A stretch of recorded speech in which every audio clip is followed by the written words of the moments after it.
Chers sujets du royaume de France, chers amis, chers abonnés, ça devient une habitude, je dois encore préciser ma pensée, notamment par rapport au titre de ma vidéo d'hier, devenir être pour tous le visage du Christ, et à la conclusion de cette vidéo où je dis que si nous étions pour tous le visage du Christ, les choses ne se passeraient pas telles qu'elles sont actuellement, c'est-à-dire la France ne serait pas dans cette spirale de déréliction totale, d'abandon total, de destruction absolue de ce qu'elle est, de ce qu'elle a été et de ce qu'elle sera. C'est-à-dire que son avenir actuellement est mort, et il est mort par la cause totale, la cause absolue, la première cause de la mort de la France, c'est l'apostasie des Français.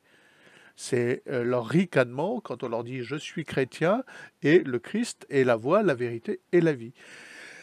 Alors, on m'envoie des commentaires, alors je les apprécie, hein, vraiment merci, mais on me dit oui, t'as vu, ces migrants, c'est des barbares, des assassinats dans la rue, etc., des viols, voilà, le visage du Christ, non, bon. Je vous arrête tout de suite, votre vision d'incarner, de représenter le Christ sur Terre, d'en être ses lieutenants, est déformée par l'esprit Novus Ordo et conciliaire. Ça ne signifie en rien adhérer, être adhérent, comme Bergoglio, à l'Open Society et à un monde sans frontières où tout le monde vient et va au nom d'une charité totalement dévoyée. Nous sommes bien d'accord. Être le visage du Christ, ça implique d'être ferme, de préserver l'identité de nos familles, l'identité de notre pays, l'identité de la fille aînée de l'Église aussi et surtout. C'est donc un esprit de fermeté. Le visage du Christ, c'est de la fermeté. Je veux bien accueillir des gens venus de gauche et de droite sous conditions. J'impose des conditions catholiques et fermes. Je ne vous impose pas de vous baptiser de force, c'est pas le sujet, c'est pas ce que je préconise. Mais je vous impose un respect total et absolu de la France chrétienne et de son destin catholique. C'est ça, être l'incarnation du visage du Christ. C'est pas quelque chose de mièvre, d'édulcoré. Ce n'est pas une fausse charité dévoyée à la Novus Ordo. Voilà, je comprends vos réflexions, je comprends que vous soyez interpellés par ma proposition, par ma suggestion d'être catholique pour ces migrants, etc. Mais c'est pas du tout un accueil aveugle, idiot, la charité de Judas l'Iscariote. Et ça, c'est vraiment une déformation qu'ont ces nouveaux chrétiens Novus Ordo, voilà, No Border, Open Society.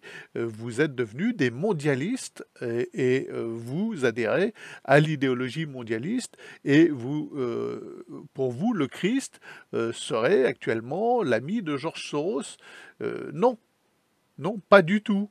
Pas du tout, ce n'est pas du tout ce que j'ai voulu dire.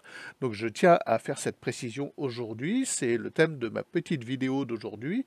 Je vous invite à réfléchir là-dessus. Qu'est-ce que c'est qu'être le visage du Christ pour tous?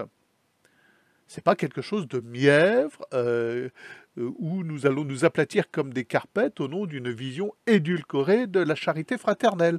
Ce n'est pas du tout ce dont je parle et l'idée qui m'anime.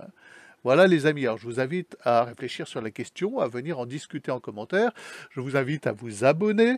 Vous voyez que je suis réactif par rapport à vos commentaires, que je les prends en considération, que je réagis par rapport à eux. Je donne mon sentiment, je donne ma position. Ce n'est pas forcément la vérité. Je vous invite à venir vous exprimer sur ces questions et à venir approfondir ces questions qui sont importantes. Voilà, donc je ne suis pas, je m'en défends, un gourou imposant une vision claire et nette et absolument vraie de laquelle vous êtes tenu d'adhérer absolument. C'est un espace où nous discutons entre amis, voilà, c'est l'esprit de ma chaîne YouTube.